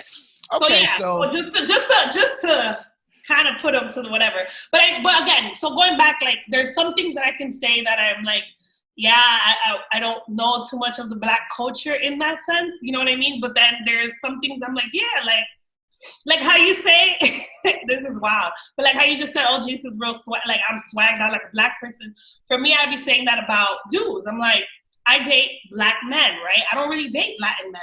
And not because of anything, but for me, I'm like, Black niggas just swagged out. Like the way he come, like, I just like that. That's, but there are Afro Latinos or there are Latinos that are like me that do relate to the Black culture and probably are. I just haven't met that kind of man yet. Right. Unless they're in my family and my brothers and I can't date my brothers and cousins. What's dating like in LA now? I'm recently single. You need to be single though. I mean, you need to. Then we're gonna leave it there. You need to be single though. I think you need to be single. Not just saying that because I'm your friend and I'm your player partner and homie, but I think you don't need to be because you just told a story about how you was on the incline and then you met somebody and then you was on the decline. You know what though? I will say though, in my last relationship, I did so much. You know what I'm saying? Like in the 3 years that I have been with that person, I did so much. So again, it's the right person. If the right person comes into your life, so why you single then? Oh, we wasn't seeing eye to eye and other shit, but that doesn't mean. But as I'm saying, in my career, he was very quick to be like, "You do what you gotta do, and if I can't talk to you or see you for 2 days because you're doing whatever the hell you're doing, you're doing stuff that's for your career." He didn't intervene with that, is what I'm saying. Okay, I got you. All right, so we talked about actress. We talked about why you wanted to be an actress, why you how you got to LA. You told us about being starstruck. That was one of the questions, but you told us, meeting Robert De Niro and Al Pacino. That was one of the questions. So Al Pacino more, I think. That's where I really kind of got stuck. Yeah, that's my nigga too. I can imagine. I love Al Pacino. Pacino. My love, man. I was stuck. I didn't even know what to say. I just looked at him like I was dumb. All right, so I'd probably be stuck if I met LeBron. LeBron is a good person. Okay. You met LeBron? Yeah. I have not met LeBron. No. I was stuck one time as a kid. The first time I met Queen Latifah. But you were a kid. Yeah. I mean, that's a big name now, Queen Latifah. She used to date my sister, so it was really weird. Oh, so you saw Queen Latifah on occasions? A lot. Oh. Dana. We call her Dana. Set it off, Queen Latifah. What year was this? I was 12 or 13, and my sister was living in Century City, and I went out there to visit her. And I remember she was getting ready, and she was like, my friend's gonna come and go to dinner with us. I was like, all right, cool. And she was in the shower, and this person knocks on the door, and I opened the door, and it was Dana, and I was like, you're Queen Latifah. I knew my sister like. That's crazy. I don't know. Only thing I knew at the time was I was like, yeah, I know she's around a lot of famous people all the time, but I didn't know to what extent or anything like that. But that night at dinner was good. And, the next 6-7 years were fun. So we talking about your sister that does the training, right? Yeah. Oh, that's dope. I don't know if you ever told me that. I didn't know your sister. What kind of training? She's a personal trainer in Hollywood. That's what. What's her name? That's what Jeanette Jenkins. Oh, I know who that is. Oh, look at that. That is my sister. Look at that. Okay. Oh, bringing people together. Hey. Yep. So next time you see Jeanette Jenkins, you can say, hey, I did a podcast with your brother, Christopher Jenkins. Yeah, I probably won't do that unless she's like talking to me. Oh, trash, bro. We'll talk about that later. All right. So my next question is, since we talked about all that, and your level up, your start, your transition to LA, just the progress and everything. How has your life changed since the show? I mean, we're in quarantine, so Oh, it that's has fucking drastically right. changed in this case. Yeah, I guess. Well, did you get a taste of it though? Like, I did. You know what? That was really cool. So we did a press run, which I'm so grateful that we got to do that. So the show came out, then we did a press run, and then everything stopped. So I would say, in the sense of those couple of weeks, it was pretty crazy. Like, it was definitely a real lavish life, I would say. And being like waited on and hand and foot and like being treated like, yes, Miss Calderon, whatever you need, Miss Calderon. Like, so what's a press run consist of? Like what define a press run for the common listener?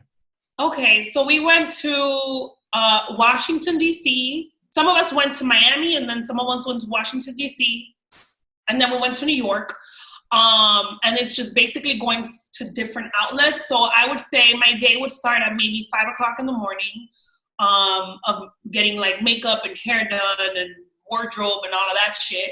And then by 8 o'clock in the morning, I was out the door and going to like one outlet, whether it was like MTV or Remezcla or like BBC America, like just like so like different things. And then your day would just, and you're literally like hopping in the car, getting dropped off, getting walked in, doing your interview, hopping back in the car, getting driven to the next interview until like maybe 4, 5, 6 o'clock at night. Ooh.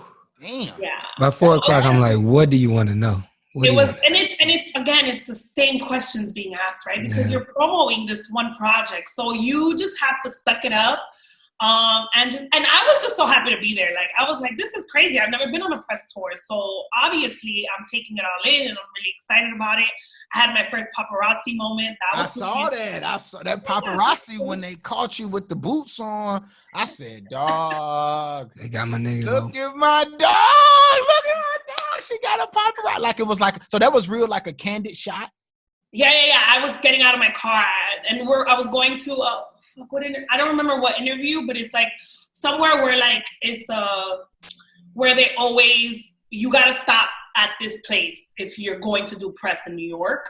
And damn, what was it? I can't remember. Anyway, I was getting out of the car. We had no idea. I actually was, if you look at me in the picture, I was a little upset because my manager, I was like, yo, what the hell? Like, did you not know that paparazzi was going to be here? Like, let me get out the car and be ready. Like, I wasn't ready. But yeah, you looked ready to me. You looked sharp. Didn't you know? You looked sharp. That's funny. You looked good. Great. You looked really, really, really, really good. I mean, it was just... That's probably one of my proudest. That's when you put that on Instagram. I forgot whatever social medium you put it up, and I hit you on. I said, Drake gonna be in your DMs real soon. I said that though. Drake, you know that's how what I'm talking about. How he Fuck makes that nigga, songs, bro. but I'm you saying, like you know how he makes songs about and he name drop all the you time. did tell me that. Okay, so I could say that maybe has been a little different, right? I mean, I've been verified for a long time, but I don't think many people have DM'd me. But in the span of a few months since I've been on Netflix, more people are DMing me. It's kind of cool. Like more. You want to read a couple random DMs? Like more people that Yeah, I would say like masses. I think you should read some random. That'd be dope. Like that would be awesome. Name, but I feel like that's the clip. Yeah. Hell nah. You can read some random DMs. You're not just a random DMs. Let's see what's going on in there. What's going on there? Hey, Ray. I've only responded to one. I'm gonna cross my legs. I'm gonna drink my drink. I cannot. You responded to what? It was that good? I responded to just one, yes. Fuck, my DM's dry in the motherfucker. Hey man, it's the last pod. I got like 2. Oh, for real? I mean, I get DMs, but I mean, it ain't from like I ain't got no blue check next to my name, so I mean, these from niggas I know, But they're trash. Like, no, I guess because they don't want to say hi, how you doing? Instead, they're saying shit like, "Wow, your voice is sexy as fuck." Let's try to guess who that's from. You don't know this person. That's from Yo Gotti. For sure. That's 100% Yo Gotti. Yeah, that's one. It's so much Memphis in that. Hey, yeah, baby, your voice sexy as fuck. Fuck, right, well, give us another one. Give us another one. Fuck Angela. This one is horrible. Who is this? Oh, this one. this is horrible. This is just, damn, you look good. All right, guess the DM, Ray. Who we got? Damn, you look good. They gotta be. I know who I got in my head. That's from Tom Hanks right there. His son. Oh yeah, that's from his son. Yeah, that's definitely from his son. That's his son. Fact. Sometimes I laugh at them though. I be like, really? Come on. You can't have a proper DM slide because it always depends on who it's coming from. Well, you would think, and you would also think too, because they, are in a different realm and echelon. You would think their approach would be different. No, their approach should be simpler. Hey, how you doing? What's up? Right, because it's like, I know who this person is. But they're not even asking that though, according to Jules. I can't even keep looking. First of all, so many. Also, I will say, ever since the show, I've been approached by so many women. Yeah. I told you that, right? Remember? You did. I can see but that. I think girls think that I'm actually a lesbian in real life. I mean, they're trying to play that on screen. But you had to have known that playing a lesbian role. You had to have known that your DMs or just being approached by women was going to shoot like and soar astronomically because you played it convincingly. Not only did you play lesbian, but you played a convincing lesbian. Well, I feel like if you ask Maria, like we talk about, because I throughout my life, I feel like I've always got approached by girls, and I'm always like, do I give off lesbian vibes? Like, what do I? Well, you kind of aggressive. What's that mean? What you mean? Like, I don't mean. Well, you might hit a man. nigga. I don't mean, but you from New York, so you got that. You know what I mean? I'm from Miami. Well, you from Miami, but you lived in New York. You know what I mean? You got that. You even butt your shoulders up at your girlfriend in the show. I've been nervous all episode. She was mad. Well, that bitch and me are very different. I would never do that to someone I dated. I'm not about to be in their face like. I saw Jules in the show a couple times. You squared up and you was like, "Hey." My fighting days are over. I fought a lot at UF. Yeah, yeah, you did. Yeah. But I mean, that might be why they approach you. I mean, because you got a real street urban side. So that's what a lesbian is. I don't think so. I could no. But I mean, I don't know what lesbian vibes are anymore. Yeah, I know every end of the lesbian I don't think spectrum. you can box anyone in like that. I'm not saying box, but I mean, it's like any relationship. You got a dominant person and you got a more subtle, submissive person. But the way the DMs is looking, it's not like they not dominant because these girls, they come in full throttle. Oh yeah. Here's what I'll do to you. No nigga can ever do this. It's crazy. Like you don't know how many times you could come till you've been with a lesbian. All that shit. That's what they say. Yeah, they do say that though. They say that all the time. They say that. You ain't never had an orgasm till you've been with me. Facts. And they tell you with a straight face. Facts, Chris. As a nigga, you be like, you know what? I don't know what it feels like. I don't know where to go. I'm just going off of trial and error. And one time I did this, it worked. And hey. All right, so I'm gonna ask you two more questions. Chris, first off, CD. I mean, you got any when we talking about the lesbian thing, I wondered when you were doing any of the sex scenes, was it weird? I didn't do any sex scenes. You didn't do sex scenes. Sexual.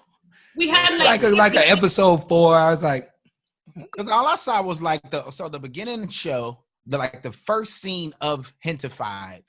Y'all was in bed together, right, smoking a blunt, and then they're in bed again in like episode 4.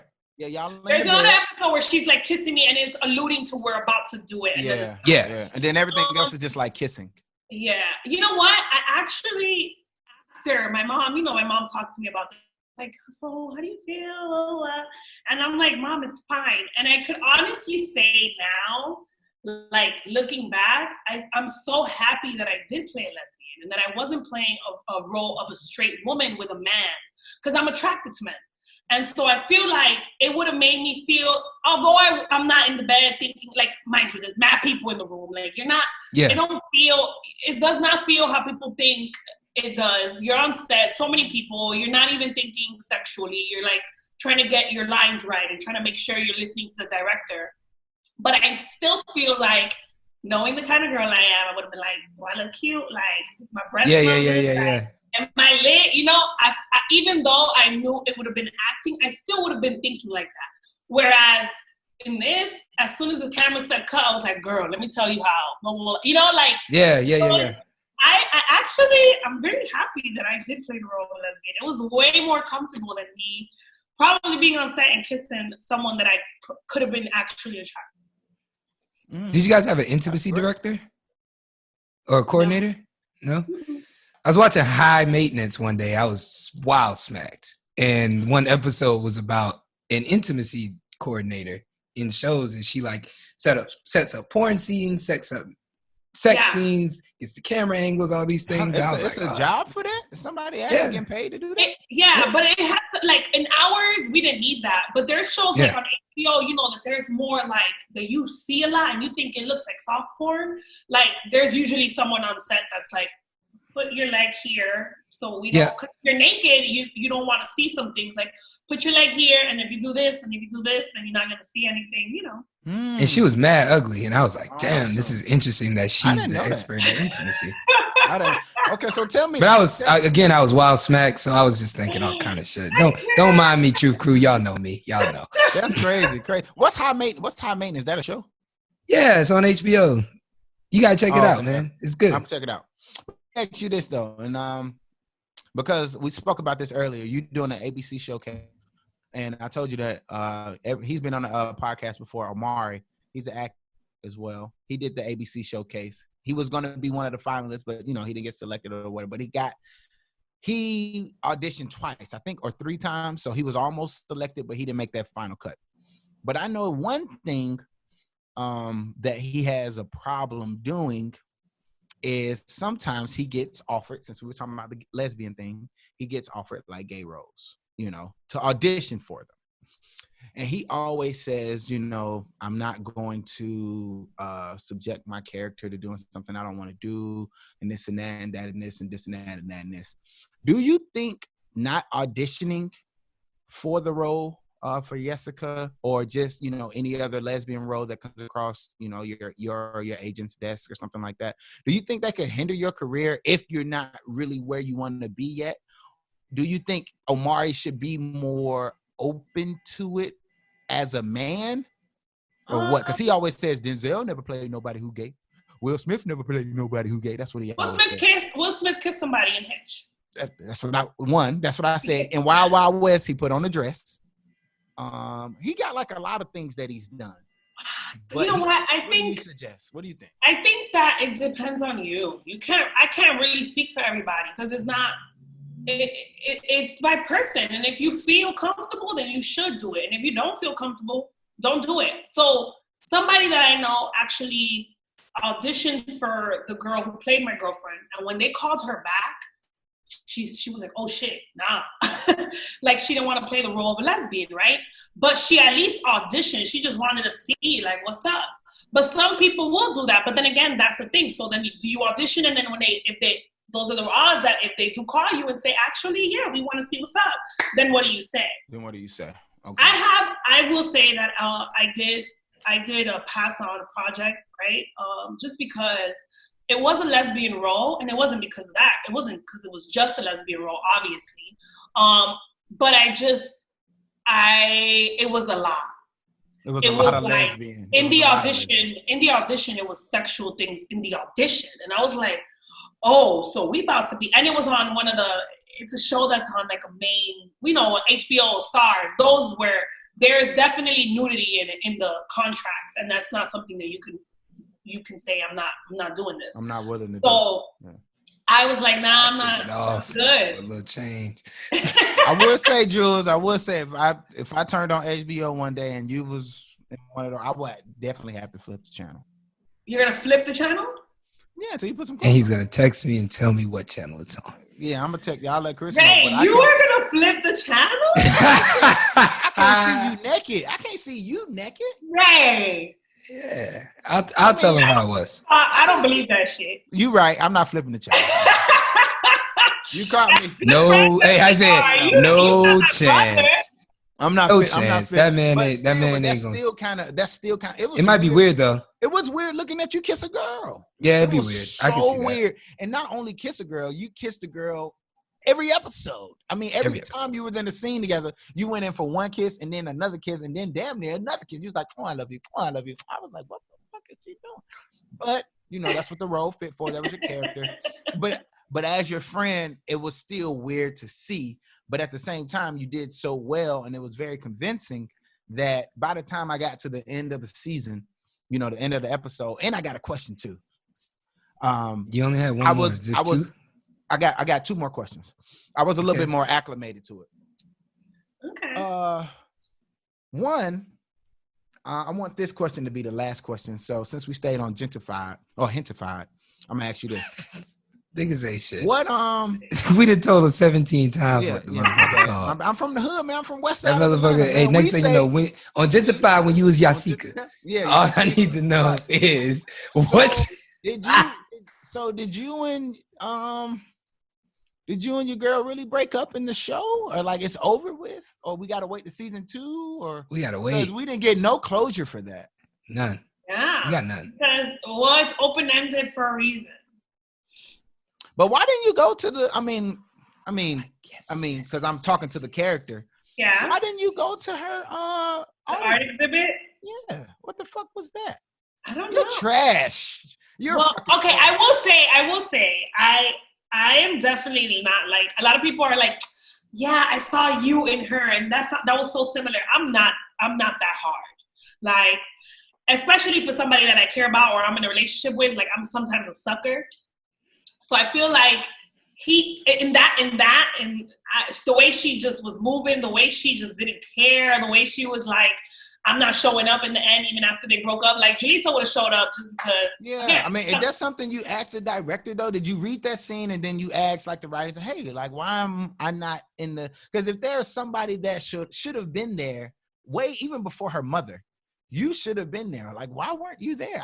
Because I knew you was just going to show up. And when you didn't show up, I was just like, whoa.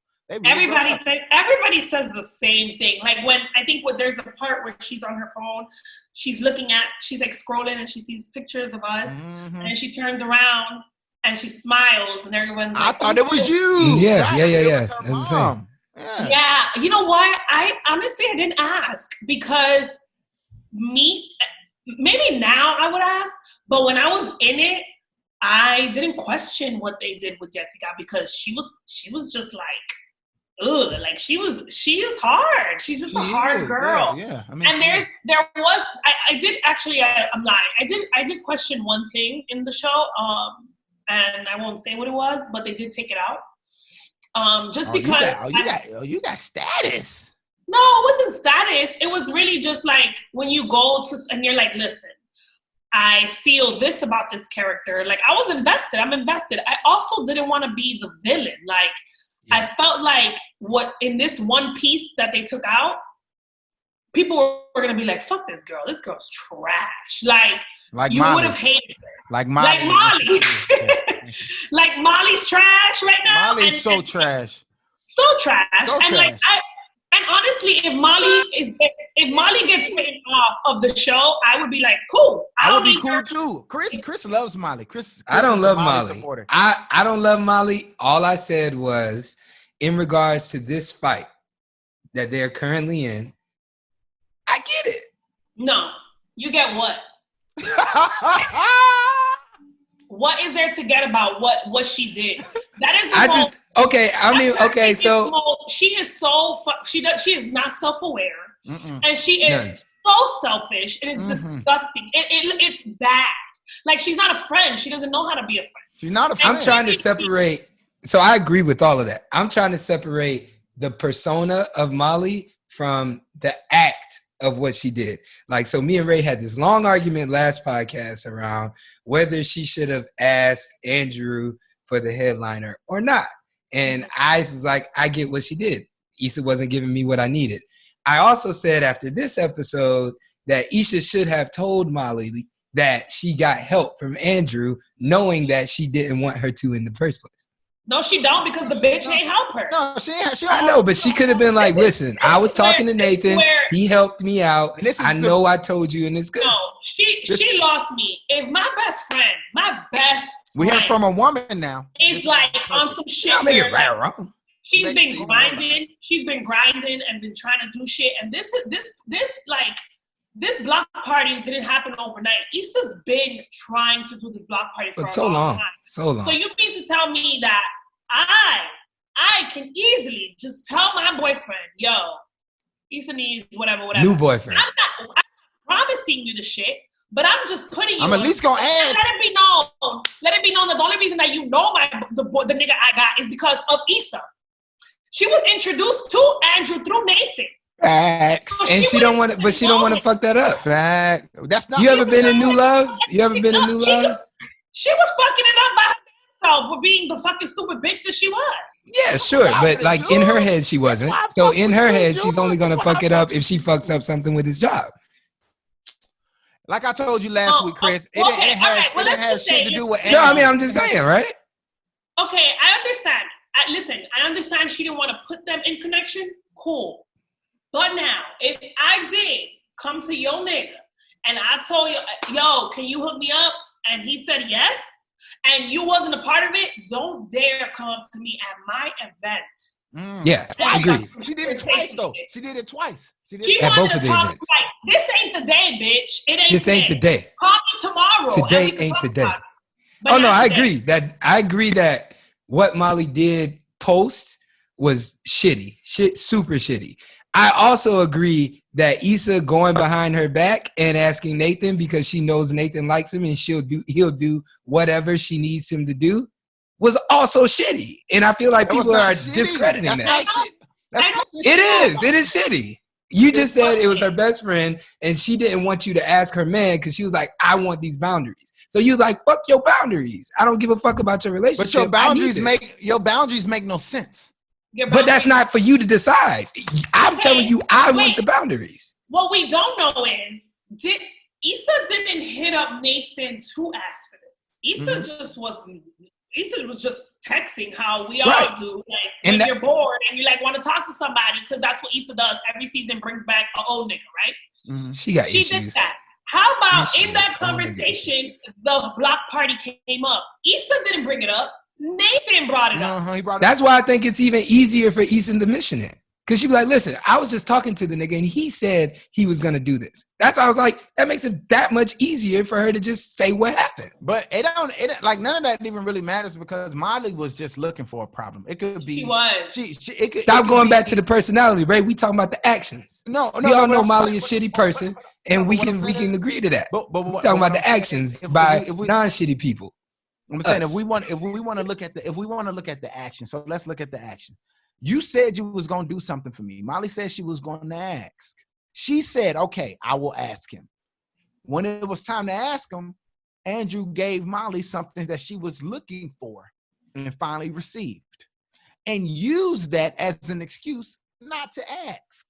But it didn't matter whether Andrew gave her what she needed or what she didn't need in the first place. She wasn't going to ask Andrew in the first place because she was looking for an excuse. She was just looking for an excuse. And now, since it was dealing with Andrew in the relationship, it seemed like a more suitable excuse. Because if anything, Issa, you can understand, I've been trying to get with a man. I've been trying to have a steady relationship. I feel you, Ray. But so I'm going to be honest with you. I've known you for long enough to know that you, Ray Orange, would have done it and then told her that you did.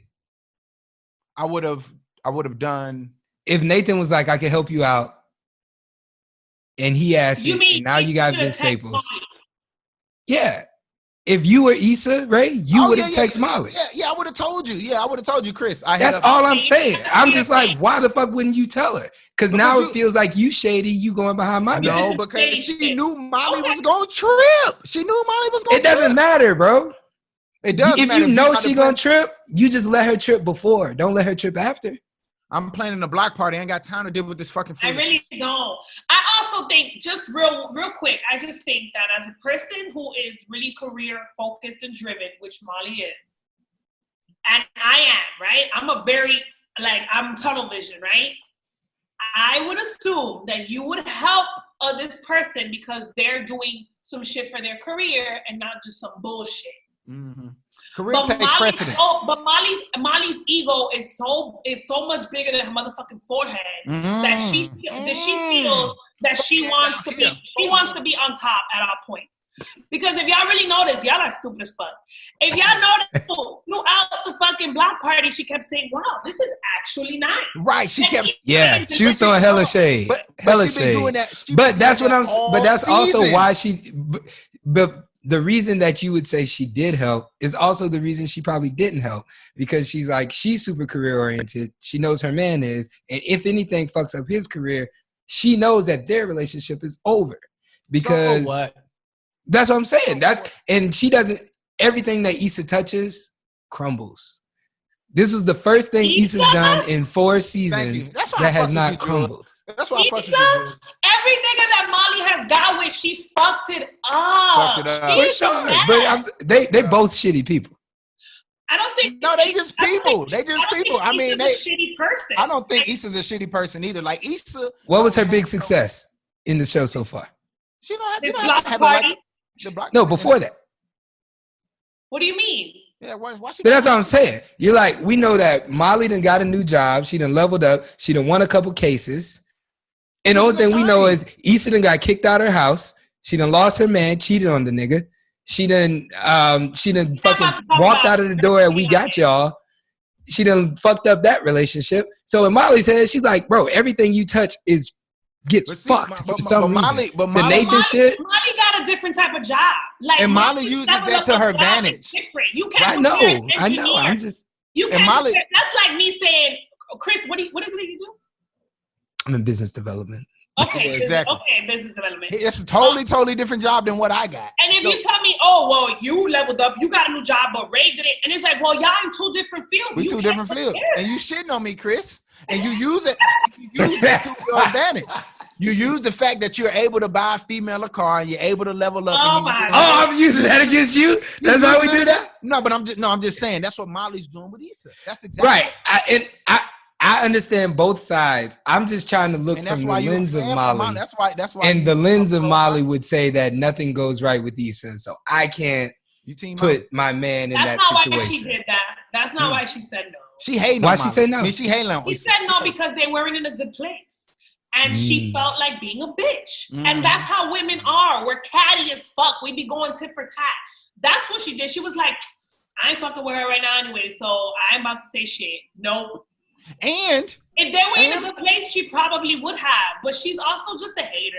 And also, too, if you think about the last episode, Molly was looking for a reason to hate. That's why Jules just mentioned, this is a great time. When she brought Issa the wings and Issa had to check on Vince Staples, she had an attitude. While they was doing the wobba-dibby, she had an attitude before Issa they gave each other a high five. But Issa I thought all was well. Times. Yeah. You know, before Molly was like, okay, you know what? I'm having a good time. Let's relax. And then as soon as Andrew said, I did what I did, and she said, wait, you did what? She went to Issa with the quickness and busted all up because she was looking for something to snap on Issa about.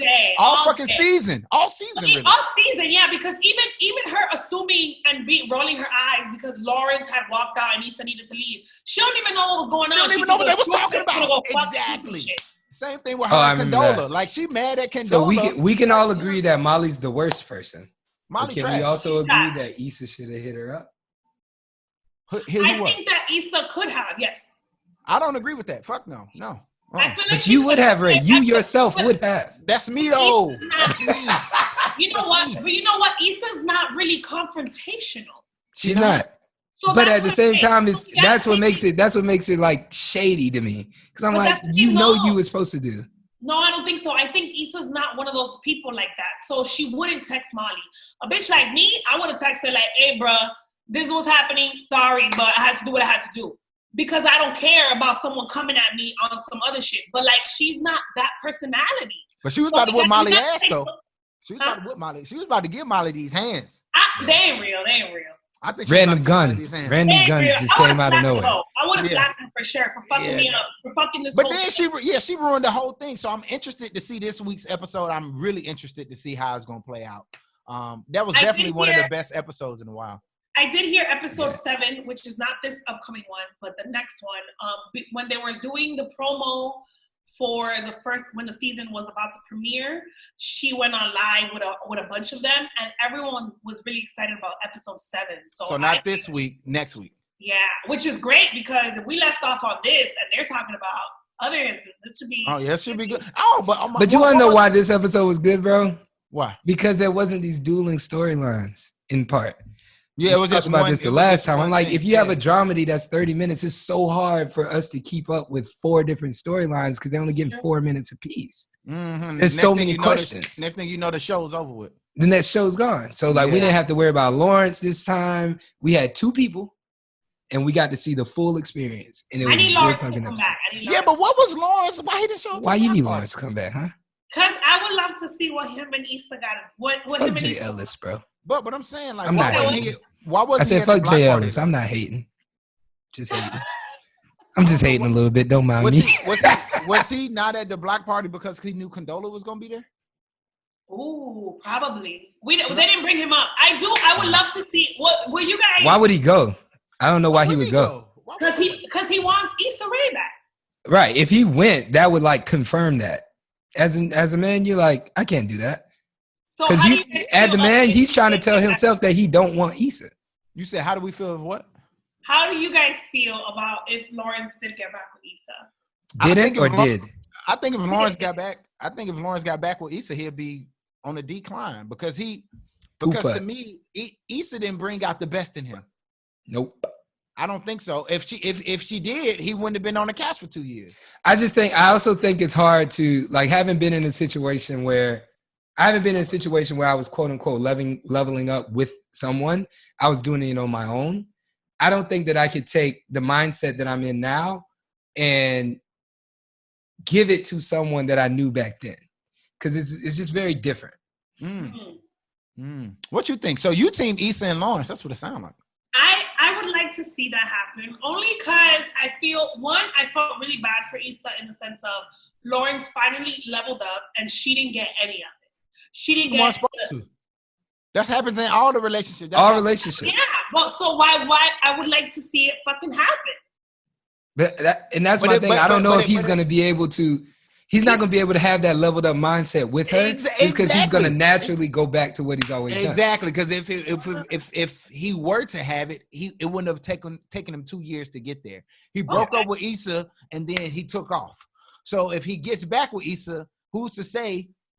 He's just gonna flatline. He wouldn't. Yeah, he's gonna plateau. And then next thing you know. Well, he didn't take off right after he broke up with Issa. Right. He got his rocks off first. It was not Issa. It was. Yeah. That was Shorty from Atlanta. She was from Atlanta. It was who? The chick that he was smashing. She's like from Atlanta, bro. Are you talking about the Spelman? You talking about the? I'm talking about in real life. Oh, okay. I thought you were talking about. Yeah, I think she went to Spelman. Oh, she was in the circles. But Insecure is a great show. I can't wait till you get casted for that for season. Season what season we're gonna speak it into existence. It got renewed for season 5. I can't wait till you get casted for season 5. That's gonna be awesome. All right. So my last question is going to be, what do you want your legacy to be? I guess I don't know if I have like the exact words, but I just want people to kind of just how like people that really know me, like how they feel about me, I want the world to feel that, right? So if people that know me, I would say, right, I don't know, but I would think they would say I'm one of the most loyal people they've ever met. I'm one of the realest people they've ever met. Facts. And I bring happiness. I'm a problem solver. I bring solutions. I bring positivity. Like that's just who I am. I've always been that way. So I would love for people to see that in the world, right? I don't care if they do it now, I'm still do it. But I would say that for me, I stood for something. I didn't just I wasn't just on this earth doing nothing. Awesome. Nice. Yeah. Okay, man. I mean, I think you gave us, you gave us more than 45 minutes. We had fun. I did. I really did, huh? Yeah, you so much fun. You gave us a treat, man, and you gotta come back for the Insecure finale if you free. Yeah, let's do it. I'm down. Oh yeah. We we have some heated debates. In a month? Yeah, in a month. In about a month. You're a big Insecure fan. I love that show. I always said it. Like, I actually auditioned for it a couple, I think 2 seasons, whenever it was. I'm so happy I didn't get it because it was like a bitch that had one, like, it looked like she was supposed to be on multiple episodes, but she ended up only being on 1 episode. Yeah. So I'm happy that I didn't get that. But yeah, no, it's a really good show. I'm down. I'll say it here. I'm down to come back and talk my shit and stand on mine. All right, well, on my end on how I feel we done stamped it. So, we appreciate it, man. I know you got a lot more things going on post quarantine. I know when this quarantine let up, like, what has it been like for, you know, Hollywood and like, you know, like everything shut down? It's at a halt right now. It's literally stopped. And I don't know if you guys know, but LA just got word that we are in quarantine until August 4th. So who for? August 4th. Whoa, 3 more months. Damn. Which to me, I'm a homebody. Like, I don't mind it. I think that it's okay. I also love where I live. So I think that's another great thing, right? But it's just been chilling. I've been doing a lot of fucking interviews and podcasts and stuff. I'm blessed. We're going to get you on Fallon. I'm going to call my boy. We was able to get you on the show, so that's dope, man. I appreciate it. Ray, you the plug? I'm the plug, man. Y'all don't know who I know, bro. Y'all might come next week podcast. I might have Kevin Durant on this motherfucker. So. No, I'm getting Dana next week. She hates my sister, dope. though. Yeah, that'd be dope. Your sister, yeah. How about your sister? Yeah. Have you ever had her? No, we ain't never had. Yeah, why we ain't had your sister, Chris? Y'all ain't got like a good relationship, right? We're mending. Oh, okay. I think she's a very positive person. She is. She would get on here and talk a lot of shit about fat people. About what? Fat people. Fat people. So she's another Jillian Michaels. Yeah. Oh. All right. Well, we appreciate it, Jules. I'll text her tonight. I'll say I love you and see what I get back. We're grateful that you came on the show and just blessed us with your presence. And this is going to be a great episode. I know people are looking forward to this. And yeah, man. So nobody knows about it, right? They're going to find out about it when it drops. I've told a lot of people about it. Fuck you mean? Oh, really? Okay. I was about to say, the marketing budget, we did no promo. We didn't talk about it last episode. If you haven't watched this Netflix series, Gentefied, be sure to tune in. How they spell it, right? Oh, Lord, you put me on the spot. This is my second favorite game to play with, right? Gentefifed.